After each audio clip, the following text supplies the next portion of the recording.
Hey there, this is Matt with State of Flux, and I'm here to do a review for the original Karate Kid. With the new film coming out next year, I thought it'd be a good time to revisit this franchise, some of which I've never even seen. I've never seen a single episode of Cobra Kai, though I hear it's a fantastic show.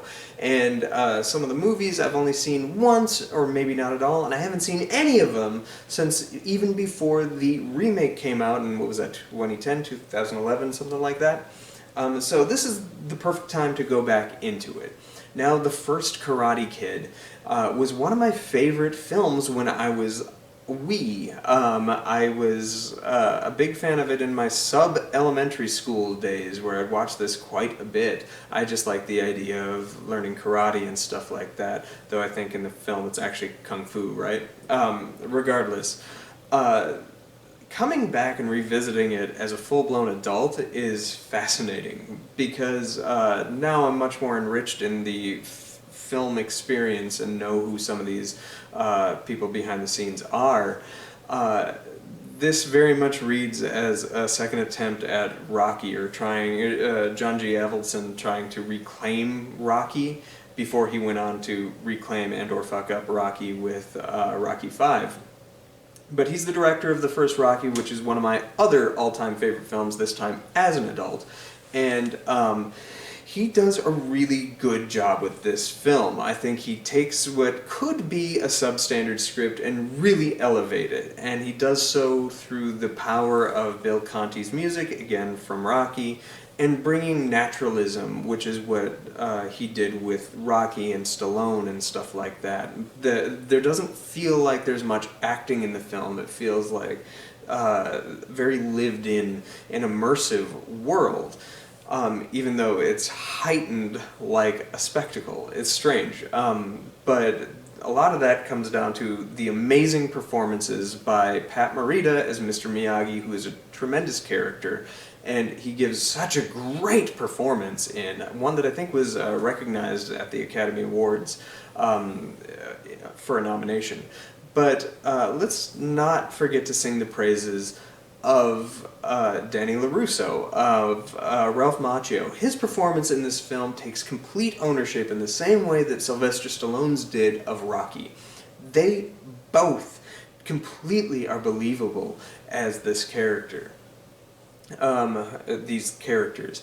Danny LaRusso also isn't just a riff on Rocky. He very much isn't. He's his own thing, and Ralph Macchio does such a good job of bringing this character to life to make him be likable for the most part, even when he's not, which is where some of the film has failings. Is his relationship with the girl in it, played by Elisabeth Shue, who's really, really good in the film.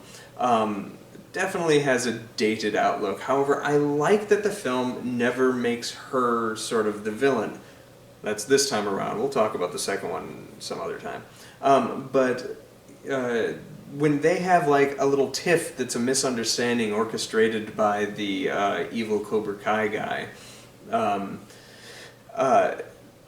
you're supposed to side with Danny as he's like talking down this girl, but she refuses to engage with that, and she just pulls back and is like, I don't have to answer to you, and she's right. And so the film frames it as if she is not wrong, and the only problem is Danny doesn't really get his comeuppance from that, and that's kind of disappointing. But otherwise, this film is really quite strong. I think its weakest point, besides its treatment of the misunderstanding with his girlfriend, is the final 20 minutes is just the ending of Rocky. There's not much more to it, but it's a more crowd-pleasing ending of Rocky.